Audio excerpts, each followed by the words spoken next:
Welcome to Chapter 9. We are going to be studying circles for this entire chapter. And if you look at page 364, you will see a picture of an aerial view of a Texas farm. And they are circular fields because they are watered by pivot irrigation. Okay, the center pivot irrigation means that the arm of the water becomes the radius of the circle, and so the water can't reach past the circle, and then you get these cool perfect circles. You probably also heard of crop circles before that people make in the corn, but God actually makes lots of perfect circles in creation. There's sand dollars, sea urchins, even a starfish is a circle because each point, you can circumscribe a circle around it perfectly. And then we have lots of man-made circles, like wheels and gears, fans, even a fishing reel or a spool of thread is a circle, right? So anyway, we're going to be talking a lot about circles. So section 9.1 is circles and chords. One of the other man-made circles that I wanted to mention, it kind of relates to our Math Funny today, is the wedding ring. We represent eternity as humans a lot of times with a perfect circle. It has no beginning and no end. God's love for us is a perfect circle. Another one we use is infinity, right, which is actually two circles that form a figure 8. But in wedding ceremonies, we always talk about forever and our circles, how circles are eternal. So I just really love circles, and we're going to get started right now.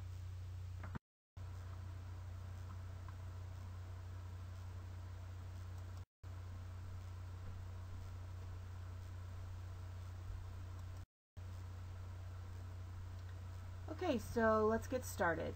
In this circle, it is called circle C because the center is labeled C.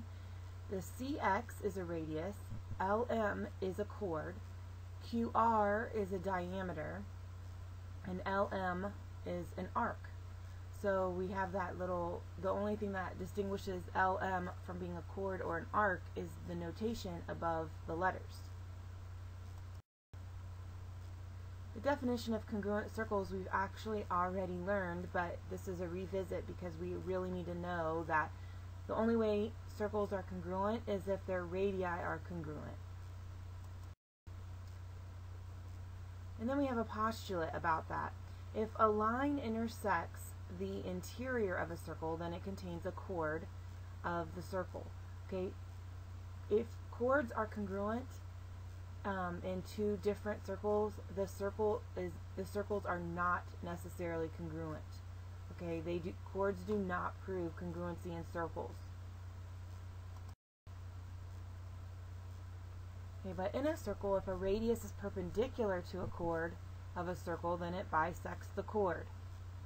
Okay, there's no chord that you cannot bisect with a radius, because remember, there are infinite number of radii in a circle, infinite numbers.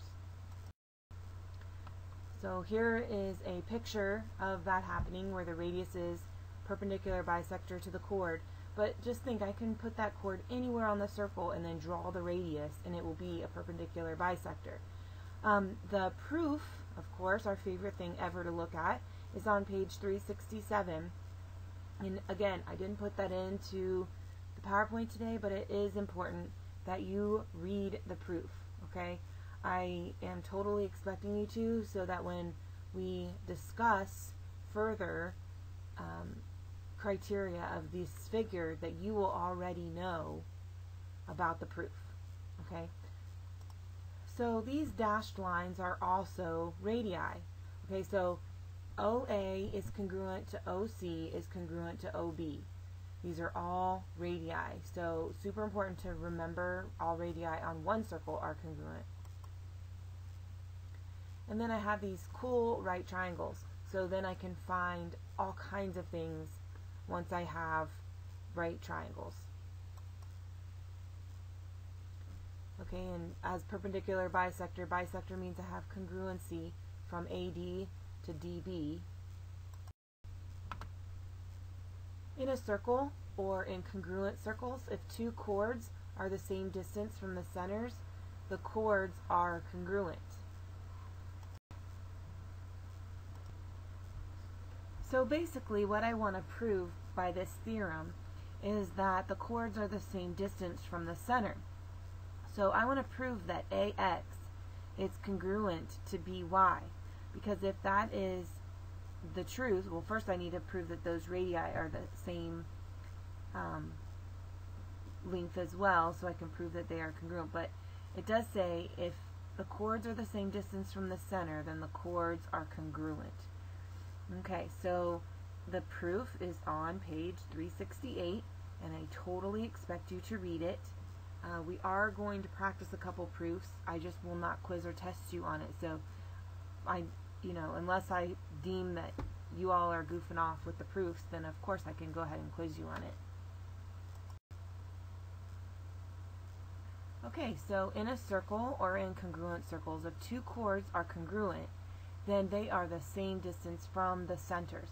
So this is the converse. Theorem 9.3 is the converse of Theorem 9.2, right? We are just reversing the information. So given that same figure, if I already know the chords are congruent, then they have to be the same distance from the center if the radii of those circles are congruent. So if I already know they're congruent circles, there's a lot of things that I can know about area, about segments and chords and right triangles.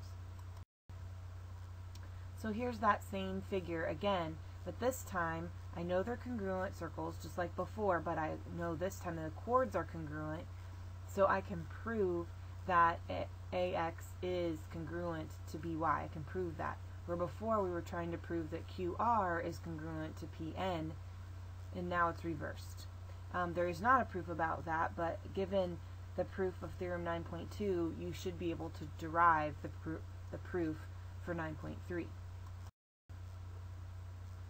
Okay, so for your whisk summary, I have given you a figure of two circles that are intersecting, and I have given you I've given you the two radii lengths of the circles because they're different sizes, and some other additional information, and I think that you will find that you know more about this than you already think you do.